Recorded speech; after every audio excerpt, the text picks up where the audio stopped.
ဟုတ်ကဲ့အားလုံးပဲချစ်ရတဲ့ညီကိုမိတ်ဆွေထမင်းရှင်များအားလုံးမင်္ဂလာပါဗျဒါလေးကတော့ကျွန်တော်တကုံစိတ်ချမ်း90ရောက်ကမှတက်ဆင်ပေးတဲ့ဒီဇိုင်းလေးနဲ့မိတ်ဆက်ပေးခြင်းပဲဖြစ်ပါတယ်အခုမြင်တွေ့လာဆိုတော့ကျွန်တော်တို့ခြံစည်းရိုးနဲ့အင်ရှိဝန်ကားလေးပဲဖြစ်ပါတယ်ဗျဝန်ကားမှာဆိုလို့ရှိရင်လည်းကျွန်တော်ခြေကြော်တကားလေးပါမယ်နောက်မှာဆိုလို့ရှိရင်ဘာသာတကားကိုကျွန်တော်အကွက်စိတ်စိတ်လေးလည်းတုံပေးထားတယ်အဖွင့်ပေးကိုလည်းပို့ပါပဲဖြစ်အောင်ကျွန်တော်ဆောင်ရွက်ပေးထားပါတယ်ဒီဘက်ကတော့ဂျပန်ကွက်တန်မန်လေးတက်ဆင်ရေးပေါ့ပြီးရင်ကျွန်တော်အိမ်ထဲမှာတစ်ချက်လိုက်ပြပေးပါအောင်လို့ဗျအိမ်ထဲမှာဆိုလို့ရှိရင်တော့ကျွန်တော်ဂျပန်ကွက်တန်မန်လေးတွေကိုအတွင်းဝင်လေးတွေပဲတက်ဆင်ပေးထားပါတယ်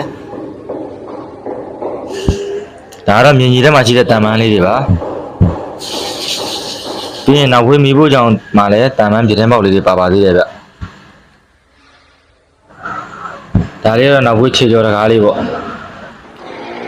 ဘော်ထဲမှာလည်းကျွန်တော်ဒီလိုပုံစံမျိုးလေးတွေပဲတက်ဆင်ပေးထားပါတယ်ဒါကတော့အပေါ်ကကြည့်တဲ့မြင်ကွင်းလေးပေါ့ရိုးရိုးရှင်းရှင်းလေးလည်းကျွန်တော်အရန်ကြည့်လို့ကောင်းပါတယ်